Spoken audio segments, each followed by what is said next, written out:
เมืองพ้นทองจัดพิธีเฉลิมฉลองวันเด็กน้อยสากลและวันปลูกต้นไม้แห่งชาติประจำปี 2026 ตอนเช้าของวันที่ 1 มิถุนายนนี้ที่โรงเรียนมัธยมสมบูรณ์สมันเมืองพ้นทองได้จัดพิธีเฉลิมฉลองวันเด็กน้อยสากล 1 มิถุนายน ปี 2026 ครบรอบ101 ปีก็คือวันที่ 1 มิถุนายน ปี 1925 หาวันที่ 1 มิถุนายน ปี 2026 และวันปลูกต้นไม้แห่งชาติโดยให้เกียรติเป็นประธานของทานบุญท่านไสยแสงกรรมการพรรคแขวงเลขาพรรคเมืองพร้อมคณะโดยมีคณะพรรคเมืองตั้งหน้าแผนกกสิกรรมและสิ่งแวดล้อมแขวงประธานปกครองตาแสงหัวหน้าของการอ้อมค้างเมืองแขกที่ถูกเชิญพร้อมด้วยครูอาจารย์และหลานน้อยนักเรียนเข้าร่วม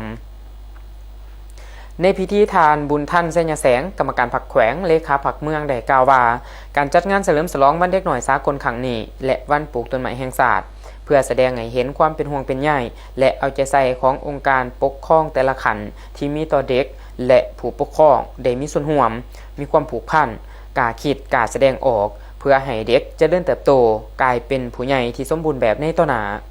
ในโอกาสเดียวกันนี้เพื่อเป็นการพันขยายจิตใจดังกล่าวการเฉลิมฉลองวันเด็กน้อยสากล 1 มิถุนายน ครบรอบ101 ปีและวันปลูกต้นไม้แห่งชาติวันสิ่งแวดล้อมโลกและวันสิ่งแวดล้อมแห่งชาติพร้อมทั้งเป็นการระดมให้พ่อแม่ประชาชนหยุดเศร้าการถางป่าจูดสิ่งเศษเหลืออย่างสะสายและหันมาปลูกต้นไม้ให้ได้อย่างหน่อยผู้ละ1ต้นพร้อมทั้งบำบัดต้นไม้ที่ปลูกแล้วให้เติบใหญ่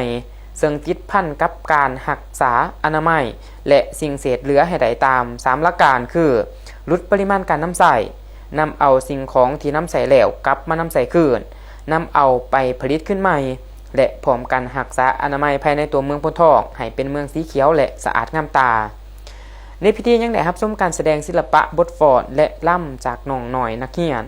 พร้อมเดียวกันนั้นประธานคณะประธานแขกที่เขาร่วมในพิธียังได้ร่วมพิธีปลูกต้นไม้ตามบริเวณเดินโรงเรียนมัธยมสมบูรณ์สมันเติมอีก